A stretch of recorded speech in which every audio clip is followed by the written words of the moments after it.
magandang hapon, magandang araw, magandang umaga sa inyo mga ka-people. Ito pong muli ang inyong kaibigan, Pilkan sa Montreal. Naghahatid po sa inyo ng magandang tanawin. Ang hatid ko po sa inyo sa mga oras na to. First time ko pong makarating dito po sa tinatawag na Whitewater Walk. So, puntahan po natin at pasyalan po natin at i-discover po natin ang place. Dahil first time ko rin po itong marating, so ganun din po, mga followers ko, first time nyo rin po itong mararating. So ayan mga ka-people, andito po tayo under ng Niagara Falls. So marami po tayong mapapasyalan dahil po yung girlfriend po ng binata ko is nakakuha, dahil sa Niagara Park po siya nagpa-part-time. So, binigyan po siya ng ticket. Kaya po, ating na-avail ang mga places na ating pupuntahan ng libre. So, ayan guys, ito po yung natatanaw natin pag nasa Niagara Falls po tayo. Lalong-lalo na po pag nakasakay po tayo sa boat. So, ayan po ang makikita ninyo yung bridge na parang mayroong rounded. So, yan na po yan. At ito pong agos ng tubig. Ayan po, nakikita po ninyo ang lakas ng hampas, ang lakas po ng agos. Pero nakakatuwa mga ka-people ng kanyang sounds. Napaka-nature talaga. Alam naman po ninyo na si Pilkan ay nature lover. So ang gusto ko, lagi ko mga adventure ko is mga nature. So kung mapapansin ninyo mga ka-people, ayun po, ang taas-taas po doon. So nasa ibaba po tayo mga ka-people. Kaya ito po, nasa harapan po natin yung water, yung river. So ayan. So ayan guys, katulad po na sinabi ko, yung Whitewater Walk. Ito po yung sinasabi ko, Whitewater. Ayan. Meron po yan dadaanan dito. Ayan. So tara po nating tuklasin at pasyalan natin ito pong Whitewater Walk. Si Whitewater Walk, ayan. So, you are in a nature conservation area. So, ayan. So, tara guys, so nakikita po ninyo, ayan, ang kahoy. Yan po ang lakaran. So, ang sarap po ditong mamasyal. Pagka halimbawa pong nature lover kayo, ma-appreciate po ninyo ang kagandahan ng nature. Ayan. So, ayan, nakikita ninyo yung hampas ng alon. Ayan. Ang lakas po ng current. Nakaka-enjoy po ang panoorin. Lalo na po yun, ang taas-taas po nun. Doon po tayo galing sa taas, bumaba po tayo dito sa ibaba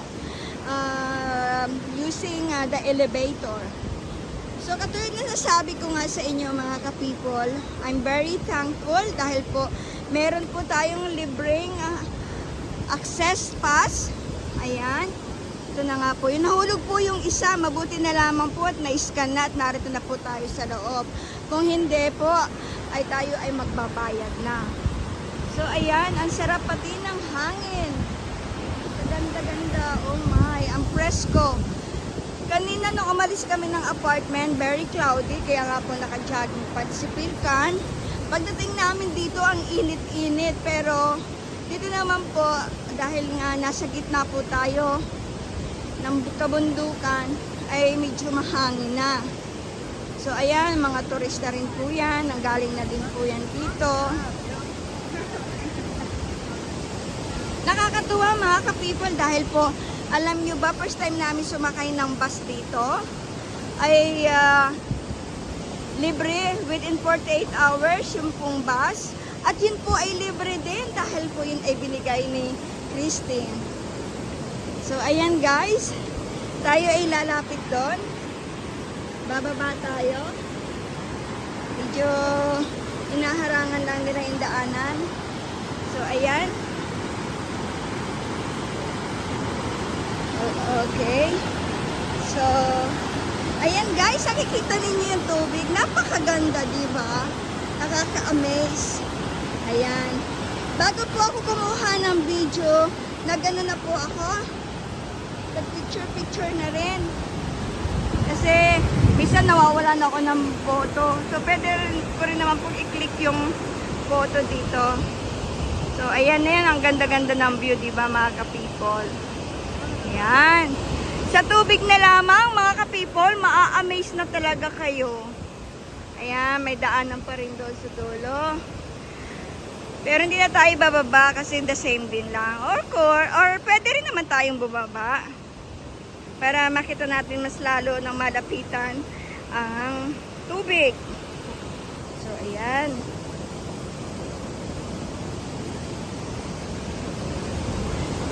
So, ayan na mga ka-people. O, diba? Kitang-kita ninyo ang hampas ng alon, yung current ng alon. Napakaganda. Yun.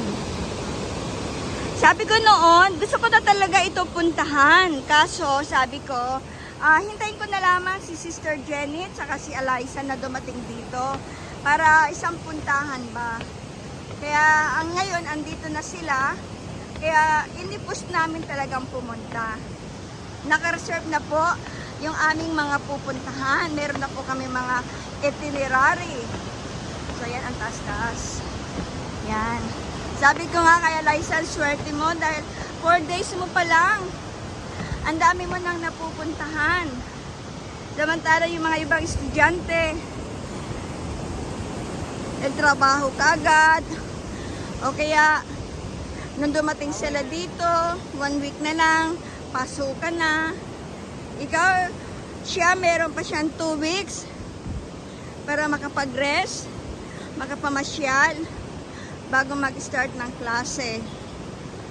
So, ayan guys.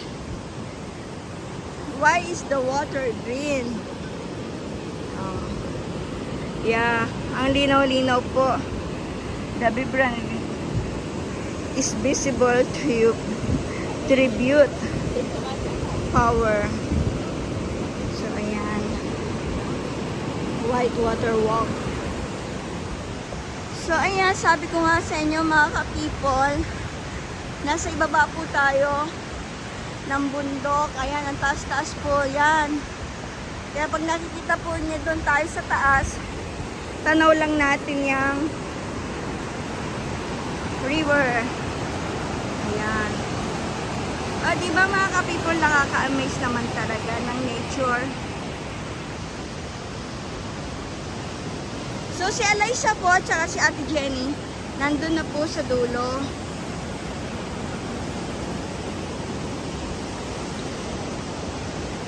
Ayan.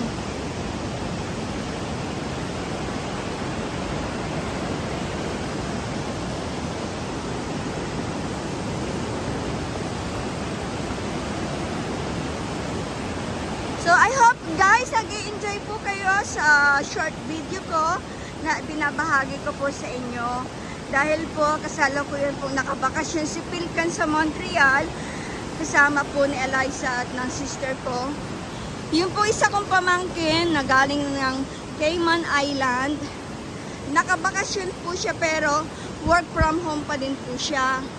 Kaya hindi po namin siya nakakasama na mamasyal dahil meron po siyang work. Sa gabi lang po namin siya nakakasama mga ka-people.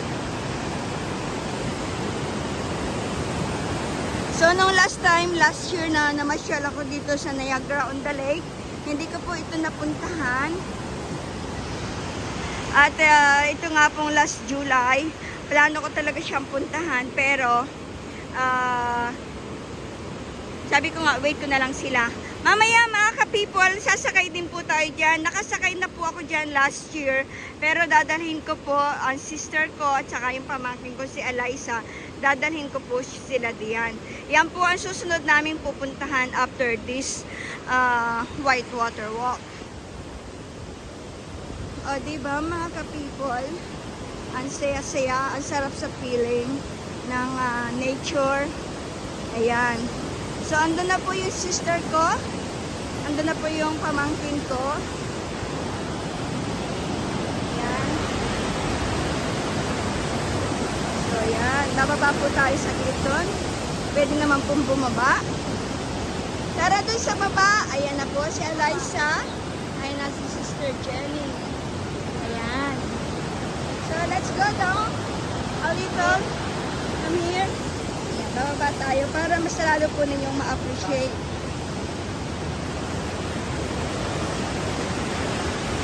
Ay, sarado.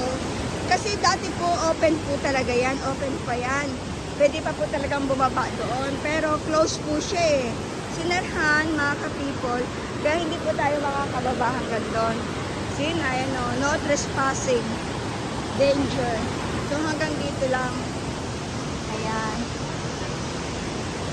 I hope na nag-enjoy kayo, mga ka-people. Tingnan mo naman po ang current ng river. Grabe. Ng tubig. Yan po tubig na yan. Galing po yan sa Niagara Falls. Yan. Ayan. Sa Pasday or table. Ate, pahawak ako. Pahawak. Para makita ko. Para makita ko. Ayan. Ayan si Pilkan. Thank you for watching. So, ayan, nakita nila po ang White Water Walk. At pagkatapos po nito, naman kami sa Whirlpool Aero Park pupunta. So, ayan. Ang dami na po namin na nag-video po ako para sa inyo. So, thank you guys. I hope nag-enjoy kayo. At please, don't forget to subscribe my channel. Thank you for watching.